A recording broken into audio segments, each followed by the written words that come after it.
Hello दोस्तों। तो आज हम क्लास 11th का एक नया चैप्टर स्टार्ट करने वाले हैं। चैप्टर नंबर 2, जिसका नाम है यूनिट एंड इट्स मेजरमेंट। तो चलिए बिना टाइम वेस्ट किए हुए स्टार्ट करते हैं। इस चैप्टर में सबसे पहले हमको आज देखना है कि फिजिकल क्वांटिटी क्या होते हैं। ठीक है। तो फिजिकल क्वांटिटी कहने का मतलब होता है कि वे सभी क्वांटिटीज जिसको हम क्या कर सकते हैं, मेजर कर सकते हैं, माप सकते हैं, वे सारे क्वांटिटी क्या कहलाएंगे, फिजिकल क्वांटिटी। जैसे कि मान लीजिए कि मेरे पास ये मार्कर है, तो अगर हमको मेजर करना होगा तो इसका लेंथ अगर मेजर करेंगे तो क्या बोलेंगे, इसका लेंथ क्या है, एक फिजिकल क्वांटिटी है। जैसे मान लीजिए कि आपको क्या करना है, किसी का मोटाई मापना है, तो क्या करेंगे, फीता लेके किसी का मोटाई माप लेंगे, तो मोटाई कौन सा क्वांटिटी हो जाएगा, फिजिकल क्वांटिटी। तो कहने का मतलब ये है कि दुनिया का वो क्वांटिटीज, दुनिया की वे सारी चीजें जिसको हम क्या कर सकते हैं, माप सकते हैं, वे क्या कहलाएंगे, फिजिकल क्वांटिटी कहलाएंगे।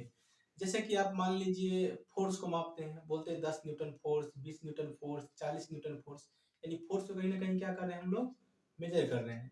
जैसे कि मान लीजिए मास की बात करते हैं, 1 kg, 2 kg, 10 kg, 50 kg, 1 quintal, नहीं, कहीं ना कहीं हम क्या कर रहे हैं, मेजर कर रहे हैं, माप रहे हैं। तो वे सारी क्वांटिटी जिसको क्या कर सकते हैं, हम लोग मेजर कर सकते हैं, माप सकते हैं, वे सारी क्वांटिटीज कहलाएंगे फिजिकल क्वांटिटी। जैसे कि यहाँ पे लिखे हुए हैं, हम देखिएगा ध्यान से, फिजिकल क्वांटिटी मेरा हेडिंग है, इसको हिंदी में बोलते हैं भौतिक राशि। ठीक है। ऑल दोज क्वांटिटीज मतलब वे सभी क्वांटिटीज, वे सभी राशियां विच कैन बी मेजर्ड, जिसको क्या किया जा सकता है, मेजर किया जा सकता है, आर कॉल्ड फिजिकल क्वांटिटी। वे क्या कहलाते हैं, फिजिकल क्वांटिटी। एग्जाम्पल के लिए लिखे हैं लेंथ। जैसे मान लीजिए कि इस बोर्ड का आपको लेंथ मेजर करना होगा, तो क्या करेंगे, फीता लेके उस बोर्ड का लेंथ क्या कर सकते हैं, हम लोग मेजर कर सकते हैं। जैसे कि मास, मास को बोलते हैं हिंदी में द्रव्यमान। जैसे मार्केट से गए आलू खरीदने, 1 kg, 2 kg, 10 kg, 50 kg, नहीं, तो ये क्या हो गया आपका फिजिकल क्वांटिटी, इसको मेजर कर सकते हैं। अगला है टाइम। टाइम भी कौन सा क्वांटिटी है, फिजिकल क्वांटिटी, बोलते हैं 1 सेकेंड, 2 सेकेंड, 10 सेकेंड। फोर्स, जैसे 1 Newton, 2 Newton, 10 Newton. Density, etc इत्यादि क्या है आपका फिजिकल क्वांटिटी है। नोट में हम लिखे हुए हैं यहाँ पे कि buildings, milk, road, sadness, happiness, love, ETC are not physical quantity. देखिए यहाँ पे एक्चुअली होता क्या है कि जैसे ही हम बोलेंगे कि वे सभी क्वांटिटी जिसको हम क्या कर सकते हैं, मेजर कर सकते हैं, फिजिकल क्वांटिटी कहलाएंगे। तो माइंड में ख्याल आता है इस दुनिया का तो हर चीज मापा जा सकता है, तो हर चीज फिजिकल क्वांटिटी होगा। देखिए यहीं पे कंफ्यूजन पैदा होता है, जरा ध्यान सुनिएगा। जैसे आपको मेजर करने के लिए दे दें, कि जैसे कि आपको मेजर करने के लिए दे दिया जाए, तो बोलेगा कि बिल्डिंग बताओ कौन सा क्वांटिटी होगा, तो फट से आपके माइंड में आएगा कि बिल्डिंग क्या होगा, फिजिकल क्वांटिटी। बिल्डिंग को हम क्या कर सकते हैं, मेजर कर सकते हैं। यहीं पे गलती होता है, आप बिल्डिंग को कभी मेजर नहीं करेंगे। बिल्डिंग का लेंथ मेजर करेंगे, ब्रेथ मेजर करेंगे, हाइट मेजर करेंगे। तो बिल्डिंग का लेंथ, ब्रेथ, हाइट, ये क्या होगा, फिजिकल क्वांटिटी होगा, ना कि बिल्डिंग। जैसे बोल दे आपको मिल्क, नहीं, जैसे ही मिल्क आपको बोलेगा, आप बोलेंगे मिल्क को तो मेजर करते हैं 1 लीटर, 2 लीटर, 3 लीटर, 10 लीटर, तो मिल्क कौन सा क्वांटिटी हो जाएगा, फिजिकल, ऐसे बोल देंगे। नहीं, तो ऐसा नहीं होता है। जब भी हम मेजर करते हैं तो मिल्क का, दूध का वॉल्यूम मेजर करते हैं, आयतन मेजर करते हैं। तो वहां पे दूध का वॉल्यूम फिजिकल क्वांटिटी है, ना कि दूध फिजिकल क्वांटिटी है। जैसे मान लीजिए रोड का बात करेंगे, तो रोड में क्या होता है, रोड का लंबाई हम मेजर कर सकते हैं, रोड का चौड़ाई मेजर कर सकते हैं, रोड का जो लेंथ है, ब्रीथ है, ये क्या होगा, फिजिकल क्वांटिटी होगा, ना कि रोड होगा। उम्मीद करते हैं आपको समझ में आ रहा होगा। तो कंफ्यूजन थोड़ा दूर कर लीजिएगा, ठीक है। वही लिखे हुए यहाँ पे हम, buildings, milk, road, sadness, sadness जो उदास होता है, उदासी, हैप्पीनेस, लव, प्यार, ETC are not physical quantity. ये सभी क्या फिजिकल क्वांटिटी नहीं है। अगला है अपना physical quantity, types of physical quantity की फिजिकल क्वांटिटी कितने प्रकार के होते हैं। इसमें पहला हम लोग लिखे हुए हैं on the basis of directional property. मतलब कुछ कुछ क्वांटिटी ऐसे होते हैं जिसके पास डायरेक्शन होते हैं और किसी के पास नहीं होते हैं। तो डायरेक्शन प्रॉपर्टी के अकॉर्डिंग क्या किया, हम लोग क्लासिफाई किए। इसमें दो प्रकार का बनता है अपने पास, एक स्केलर क्वांटिटी होता है और एक वेक्टर क्वांटिटी होता है। तो पहला हेडिंग है अपना स्केलर क्वांटिटी। स्केलर क्वांटिटी कहने का मतलब ऐसा क्वांटिटी जिसके पास सिर्फ और सिर्फ मैग्नीट्यूड हो, मान हो, कोई डायरेक्शन नहीं हो, उसको क्या बोलते हैं? Scalar quantity. कहने का मतलब यह है कि दुनिया की वे सभी फिजिकल क्वांटिटी जिसको मेजर करने के लिए आपको किसी डायरेक्शन की कोई जरूरत नहीं पड़े, वैसे क्वांटिटी को क्या बोलते हैं हम लोग? Scalar quantity. जैसे एग्जांपल के लिए मार्केट से आप कभी ना कभी आलू खरीदने गए होंगे।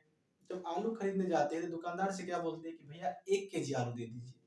कभी आप दुकानदार से ये नहीं बोलते हैं भैया 1 केजी आलू हमको ऊपर की तरफ दीजिए, दाएं की तरफ दीजिए, बाएं की तरफ दीजिए, उत्तर की तरफ दीजिए, दक्षिण की तरफ दीजिए। समझ पा रहे हैं बात? सिर्फ 1 केजी हम बोल दिए, दुकानदार आपको तौल के दे देगा। आपको डायरेक्शन वहां पे भी नहीं पूछा जाएगा। तो यहाँ समझ में आ रहा है आपको कि मास के पास क्या है? सिर्फ और सिर्फ मैग्नीट्यूड है, डायरेक्शन नहीं है। तो मास कौन सा क्वांटिटी हो जाएगा? Scalar quantity. तो ऐसे ही जितनी भी क्वांटिटी जिसके पास सिर्फ मैग्नीट्यूड हो, कोई डायरेक्शन नहीं हो, उसको बोलते हैं स्केलर क्वांटिटी। वही यहाँ पर लिखे हुए हैं, दोज फिजिकल क्वांटिटीज, मतलब वे physical quantities which have only magnitude, जिसके पास क्या होता है?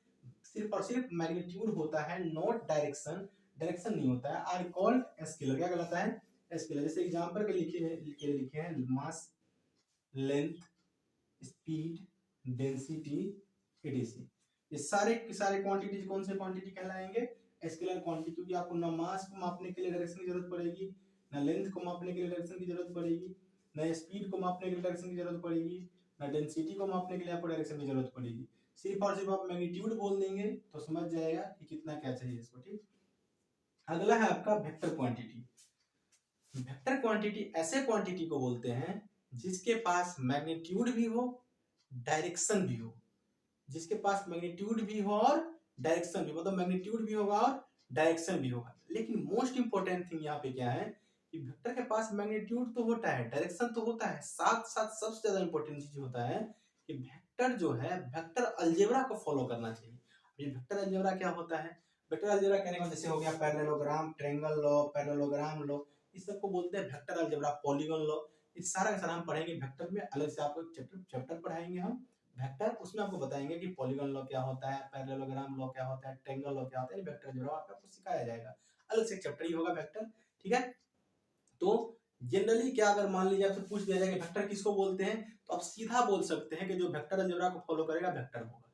ठीक है। उसी बात को हम यहाँ पे लिखे हुए हैं, दोज फिजिकल क्वांटिटी, मतलब वे physical quantity which have both magnitude as well as direction, जिसके पास मैग्नीट्यूड भी हो, डायरेक्शन भी हो, and also follow vector algebra. Vector algebra को फॉलो करना चाहिए। आप चाहे तो इस लाइन को अंडरलाइन कर सकते हैं, फॉलो वेक्टर अलजेब्रा, क्योंकि सबसे ज्यादा इंपॉर्टेंट लाइन यही है। सारा अधिकतर स्टूडेंट आपको बोल देगा क्या कि मैग्नीट्यूड हो और डायरेक्शन हो, वेक्टर हो जाएगा। अब इससे आगे आपको बताया जाएगा कि देखिए मैग्नीट्यूड होगा, डायरेक्शन होगा, फिर वेक्टर नहीं होगा। जैसे कि करंट, इलेक्ट्रिक करंट का एग्जांपल आप ले सकते हैं। ठीक है। तो सबसे इंपॉर्टेंट चीज क्या है यहाँ पे कि आपको वेक्टर अलजेब्रा को फॉलो करना चाहिए। वेक्टर अलजेब्रा करने का मतलब ट्रायंगल लॉ और पैरेललोग्राम। जैसे एग्जांपल के लिए देखिए फोर्स, जैसे मान लीजिए कि आपके पास ये कोई एक बॉडी है और इस बॉडी पे आपको क्या करना है? फोर्स लगाना है। तो आप फोर्स लगाने से पहले ये बात जरूर पूछेंगे कि इस बॉडी पे फोर्स लगा के आप ले किधर जाना चाहते हो बॉडी को। अगर बॉडी को इधर ले जाना चाहेंगे तो फोर्स हम या तो ऐसे लगा देंगे या तो ऐसे लगा देंगे, बॉडी इधर खिसक जाएगा। मतलब कहने का क्या है कि अगर मान लीजिए 10 न्यूटन का फोर्स लगा रहे हैं तो 10 न्यूटन तो इसका हो गया मैग्नीट्यूड। तो मैग्नीट्यूड के साथ साथ आपको ये भी बोलना पड़ेगा कि किधर लगाना है। अगर इधर ले जाना है तो इधर लगाएंगे, इधर ले जाना है तो इधर लगाएंगे। समझ में आ रही बात? जैसे मान लीजिए कि इस पे लगाना है, बोलते हैं कि 50 न्यूटन का फोर्स लगाओ। अब 50 न्यूटन का फोर्स किधर लगाएं ये भी पूछना पड़ेगा। जैसे मान लीजिए कि इस बॉडी को आपको ऊपर खींचना है, तो ऊपर खींचना है तो 50 न्यूटन लगा देंगे ऊपर की तरफ। तो क्या मतलब 50 न्यूटन हो गया मैग्नीट्यूड और ये हो गया इसका डायरेक्शन ऊपर की तरफ। यहाँ समझ में आपको आ रही है बात कि फोर्स को पूरी तरह से डिफाइन करने के लिए, पूरी तरह से परिभाषित करने के लिए आपको कहीं ना कहीं मैग्नीट्यूड के साथ साथ डायरेक्शन की आवश्यकता पड़ रही है। तो हम समझ सकते हैं यहाँ से कि जिसके पास मैग्नीट्यूड भी हो और डायरेक्शन भी हो, वो कौन सा क्वांटिटी हो जाएगा? Vector quantity. और नोट करने वाली बात फिर से वही है कि वेक्टर अलजेब्रा को फॉलो करना चाहिए, तभी वेक्टर क्वांटिटी होगा, नहीं तो नहीं कहलाएगा। ठीक है। देखिए यहाँ पे एक बात और हम लिखना यहाँ पे भूल गए हैं, इसको लिख लेते हैं साथ में देखिए जितना भी फिजिकल क्वांटिटी आपके पास होंगे, वैसे आगे में लिख बताएंगे आपको कि सारे के सारे फिजिकल क्वांटिटी क्या होगा, NU के फॉर्म में लिखा जा सकता है। N4 नंबर, N4 नंबर और U4 unit. U4 unit, number कहने का मतलब होता है मैग्नीट्यूड, मैग्नीट्यूड। तो दुनिया का जितना भी क्वांटिटी फिजिकल क्वांटिटी होंगे वे सब के पास क्या होगा, N होगा और U होगा। कहने का मतलब फोर्स अगर लिख रहे हैं हम 10 न्यूटन, तो यहाँ क्या दिख रहा है, 10 क्या है, एक नंबर है N, न्यूटन क्या है, यूनिट है U। यानी फोर्स एक फिजिकल क्वांटिटी है जिसको हम N यानी 10 और U यानी न्यूटन, NU के फॉर्म में लिखे हुए हैं।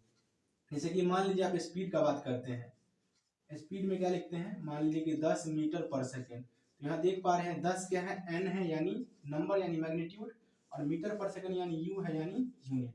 तो किसी भी फिजिकल क्वांटिटी को लिखना होगा तो हम कभी कैसे लिखेंगे, NU के फॉर्म में हमेशा लिखेंगे। N4 नंबर यानी मैग्नीट्यूड और U4 यूनिट। ठीक है, उम्मीद करते हैं यहाँ तक आपको समझ में आ गया होगा। ठीक है, मिलते हैं नेक्स्ट क्लास में नए टॉपिक के साथ, तब तक पढ़ाई करते रहिए।